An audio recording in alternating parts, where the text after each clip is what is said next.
लो जी दोस्तों, आपको ज़रा स्विट्ज़रलैंड की साइकिलों की कीमतें बताई जाएँ।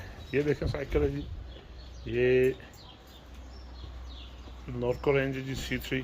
इसकी कीमत है 6,499 फ्रैंक। ये साइकिल देख रहे हैं। ये साइकिल है जनाब 7,045 फ्रैंक की, स्विस फ्रैंक की, और ये जनाब 15% इस पर डिस्काउंट भी है। ये साइकिल है जनाब, इसकी कीमत है 7,470 यूरो फ्रैंक, सॉरी। ये जनाब देखो, और ये बच्चों की साइकिल है जी, इसकी कीमत है 1,799। ये देख रहे हैं जी, ये